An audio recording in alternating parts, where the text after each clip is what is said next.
They didn't ask, they demanded. Family helps family, my mother snapped across my kitchen table, as if the 5 years of silence between us had never happened. My father just nodded, like a judge confirming a sentence. My sister sat there pretending to cry, her hands shaking, but her nails were freshly done, red and sharp.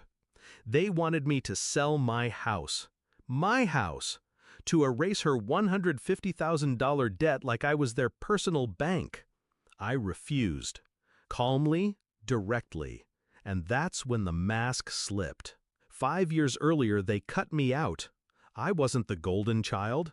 I wasn't the one they paraded at dinners, the one they poured all their affection into. That was always her, my sister, the prodigy. My parents invested everything in her and treated me like background noise.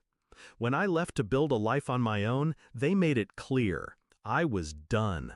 No calls, no support, no family. I survived anyway, worked, saved, built. I bought this house with my own hands and money, brick by brick, paycheck by paycheck.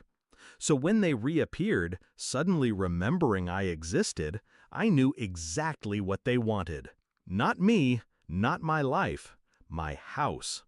At first, I thought no would be enough. But days later, I came home to destruction. The door splintered, furniture ripped apart, photographs shredded. They left nothing untouched. My sanctuary violated by the very people who told me I was nothing. The rage should have broken me.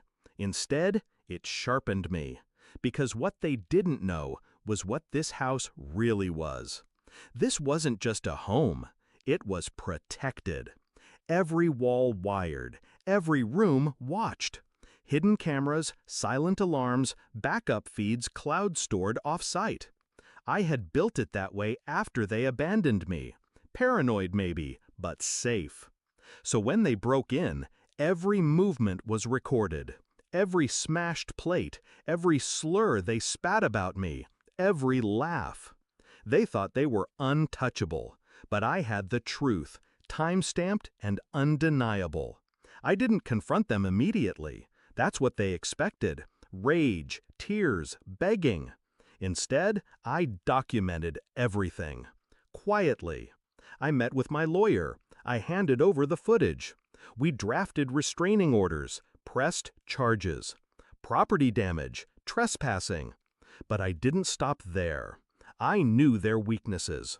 My father's reputation as a respected businessman. My mother's charity events, all about image. My sister's upcoming wedding to a man who thought he was marrying into a perfect family. I sent copies of the footage to the fiancé, to the charity board, to business partners. No words, just the truth. I didn't need to explain. The videos spoke louder than I ever could. The fallout was swift. My father's partners pulled away.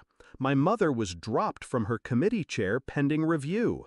My sister's fiancé walked out, ring left on the counter, after watching her kick down my door in heels. They tried to spin it, of course.